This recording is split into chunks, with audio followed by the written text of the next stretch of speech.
भूकंप का नाम लेते ही मस्तिष्क में बिजली की रफ्तार से कंपन पैदा हो जाती है। भूकंप का नाम सुनते ही भूकंप से हुए नुकसान की यादें एक के बाद एक मस्तिष्क में उभर जाएं, उसे ही भूकंप कहते हैं। आज हम आपको भूकंप के बारे में बताएंगे कि भूकंप होता क्या है और भूकंप आता कैसे है, और दुनिया में किस देश को भूकंप का देश कहा जाता है। भूकंप या भूचाल पृथ्वी की सतह के हिलने को कहते हैं। ये पृथ्वी के स्थलमंडल जिसे लिथोस्फीयर में ऊर्जा के अचानक मुक्त हो जाने के कारण उत्पन्न होने वाली भूकंपीय तरंगों की वजह से होता है। भूकंप बहुत हिंसात्मक हो सकते हैं और कुछ ही क्षणों में लोगों को गिराकर चोट पहुंचाने से लेकर पूरे नगर को ध्वस्त कर सकने की क्षमताएं रखते हैं।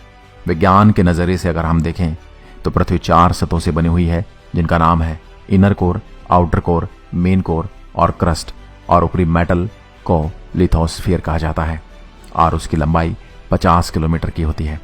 इसे टेक्टोनिक प्लेट्स कहा जाता है।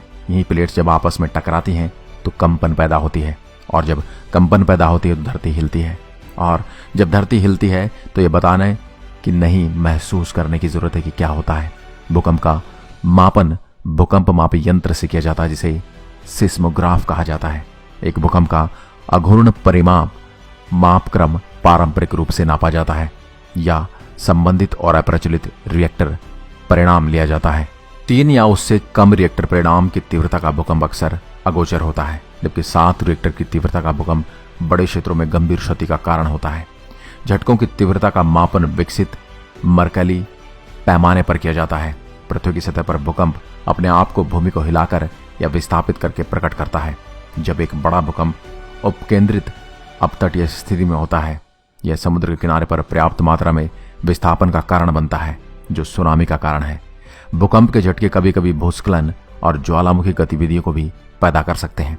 दुनिया की 5 सबसे बड़े भूकंप के बारे में जिससे सबसे ज्यादा नुकसान हुआ है। पहला भूकंप 1960 में दक्षिण चिली में आया। इस भूकंप में मरने वालों की संख्या 4,485 थी और भूकंप की वजह से 2 लाख लोग बेघर हो गए थे। भूकंप की रिएक्टर स्केल पर तीव्रता 9.5 थी। दूसरा भूकंप अलास्का की खाड़ी में आया। इससे कुछ ज्यादा नुकसान तो नहीं हुआ, फिर भी 128 लोगों की जान गई थी और आर्थिक रूप से ज्यादा नुकसान हुआ था। ज्यादा नुकसान न होने के कारण यहां आबादी का नहीं होना था। रिएक्टर स्केल पर भूकंप की तीव्रता 9.2 थी। इतिहास में सबसे भयानक और तीसरा सबसे बड़ा भूकंप सुनामी आने से एशिया और 10 से ज्यादा देशों में भूकंप महसूस किया गया, और इस भूकंप के कारण इंडोनेशिया में 1,70,000 लोग मौत की गोद में समा गए। इतिहास में चौथे नंबर पर आता है तो रूस में ज्वालामुखी के फटने के कारण आया, जिसने हवाई में जबरदस्त नुकसान पहुंचाया। इस तबाही में किसी के मारे जाने की कोई खबर नहीं थी, लेकिन आर्थिक नुकसान बहुत हुआ था, जिसकी भरपाई कई सालों तक नहीं हो पाई। अंतिम और 5वां भूकंप चिली में आए भूकंप की वजह से 25,000 से ज्यादा लोगों की जान गई, और इस भूकंप की तीव्रता हवाई तक महसूस की गई थी। आज की वीडियो में बस इतना ही। अगर वीडियो पसंद आई है तो लाइक कीजिए और ऐसी वीडियो देखने के लिए हमारे पेज को फॉलो जरूर करें। धन्यवाद।